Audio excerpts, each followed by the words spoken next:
15 अगस्त 1947 की ऐसी रात जब लोग सोए तो गुलाम मुल्क में थे, लेकिन अगली सुबह उनकी आज़ादी की सुबह थी। दरअसल जिस रात भारत की आज़ादी की घोषणा होनी थी, उसी रात पाकिस्तान में भी आज़ादी का नया जश्न शुरू हुआ था। नमस्कार, मैं हूँ राज सूर्यवंशी। आज कहानी गुलाम भारत की आखिरी रात की। 14-15 अगस्त की वो रात जिसने हिंदुस्तान की सोच, इतिहास, भूगोल और भविष्य बदल कर रख दिया। वो रात थी आज़ादी की रात।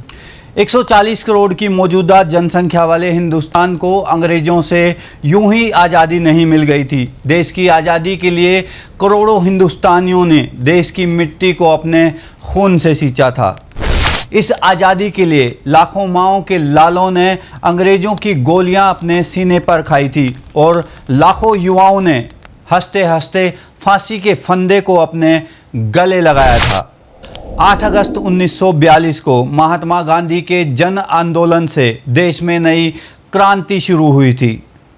तो एक तरफ आज़ाद हिंद फौज ने अंग्रेज़ों का जीना दुश्वार कर रखा था, ऊपर से उस वक्त की भारतीय सेना ने अंग्रेज़ों का ऑर्डर मानने से इनकार कर दिया था। दूसरे विश्व युद्ध के बाद ब्रिटिश सरकार वैसे ही हिल चुकी थी। अब भारत संभालना उनके बस में नहीं था, इसलिए माउंटबेटन को भारत का आखिरी वॉइस रॉय बनाया गया ताकि देश को आधिकारिक तरीके से स्वतंत्रता दी जा सके।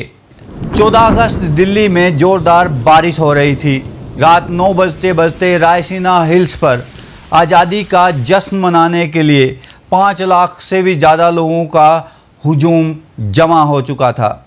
रात 10 बजे सरदार पटेल, जवाहरलाल नेहरू, डॉक्टर राजेंद्र प्रसाद और माउंटबेटन वाइसराय हाउस पहुंचे, जिसे आजकल हम राष्ट्रपति भवन के नाम से जानते हैं।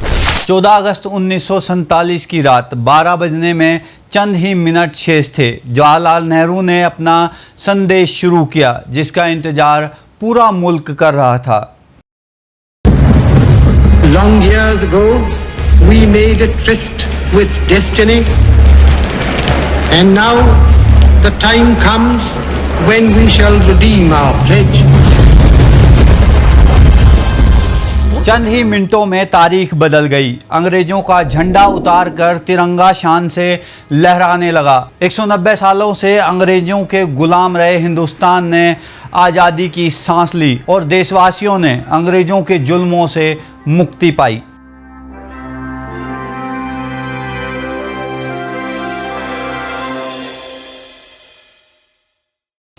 भारत में अंग्रेज़ों की हुकूमत साल 1858 में शुरू हुई और 1947 तक चली। इससे पहले 1757 से लेकर 1857 तक भारत पर ब्रिटेन की ईस्ट इंडिया कंपनी का कंट्रोल था। देश के वीर स्वतंत्रता सेनानियों के साहस और बलिदान के आगे आखिरकार अंग्रेज़ों ने घुटने टेक ही दिए। लेकिन इस आज़ादी की सुबह की कीमत इतनी ज़्यादा होगी ये किसी ने सोचा नहीं था। जहां देश में खुशी का माहौल था, वहीं उतना ही गम भी था, क्योंकि भारत ने अपना 3,46,737 स्क्वायर किलोमीटर का पूरा पाकिस्तान और करीब 8 करोड़ 15 लाख लोग एक ही रात में खो दिए थे। देश 2 टुकड़ों में बंट चुका था, हिंदुस्तान और पाकिस्तान। हिंदुस्तान पूरी दुनिया में इकलौता देश है जिसका बंटवारा अंग्रेज़ों ने धर्म के आधार पर किया था। पाकिस्तान के बंटवारे का आधार सिर्फ और सिर्फ एक मजहब था। एक तरफ जहां देश में लोग आज़ादी का जश्न मना रहे थे, वहीं पाकिस्तान में 1.5 करोड़ लोग अपनी जान, अपना सम्मान और अपना सब कुछ गंवा रहे थे। रोजाना पाकिस्तान से लाशों से भरी रेलगाड़ियां आ रही थी। इन बंटवारों के दंगों में करीब 30 लाख लोगों को अपनी जान गंवानी पड़ी, जिसमें बूढ़े, जवान, महिला, लड़कियां, बच्चे सब शामिल हैं। लाखों घरों ने अपना सब कुछ गंवा दिया। उनको ना तो हिंदुस्तान रास आया, ना ही पाकिस्तान, और ना ही वो आज़ादी जिसने मजहब के नाम पर उनका सब कुछ छीन लिया।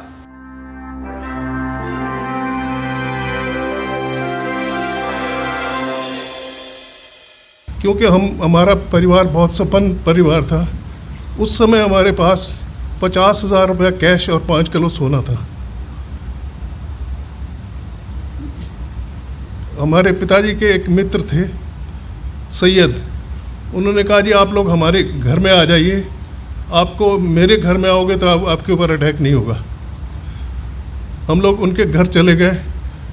फिर लोगों को कैंप ले जाने के लिए मिलिट्री ने आना शुरू कर दिया।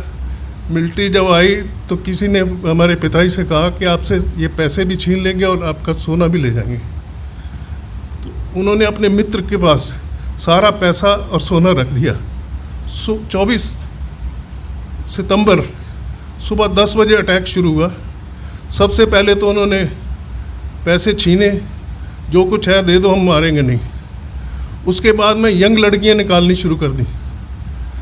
300-400 लड़की, 4000 पूरी ट्रेन में पैसेंजर थे। पहले तो उन्होंने 300-400 लड़कियां निकालनी, फिर ऐसा काटना शुरू कर दिया जैसे ओपन वैगन में गन्ना बाहर निकला होता है, उसको जैसे काटते हैं ऐसे इस तरह से तलवार से, लाठियों से मारना शुरू कर दिया। मेरे परिवार के 14 मेंबर्स थे, 11 मेंबर्स को मेरे सामने मारा गया। वो पूरी ट्रेन दिल्ली लाई गई। वो ट्रेन को नेहरू को दिखाया गया, जवाहरलाल गांधी को दिखाया गया। उन्होंने कहा ऐसा नहीं होना चाहिए। जब पटेल जी ने देखा तो उन्होंने कहा 1 के बदले 4 होना चाहिए। 3 ट्रेन कटने के बाद में पाकिस्तान ने हाथ खड़े कर दिए। ये पोजीशन।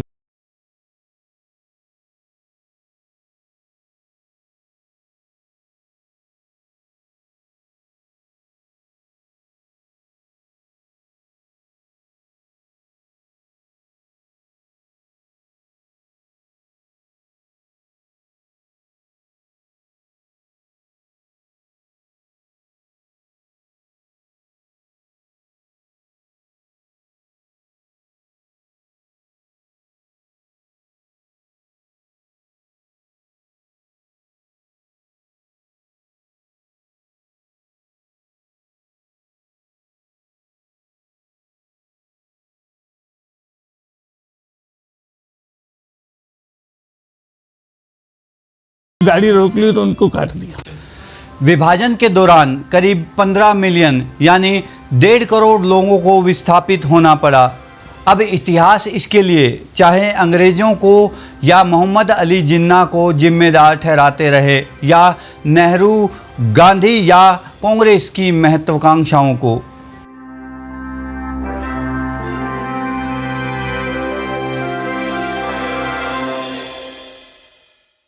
आज के लिए बस इतना ही। मिलते हैं जल्द ही एक नई दास्तां के साथ। जब तक के लिए जय हिंद, जय भारत।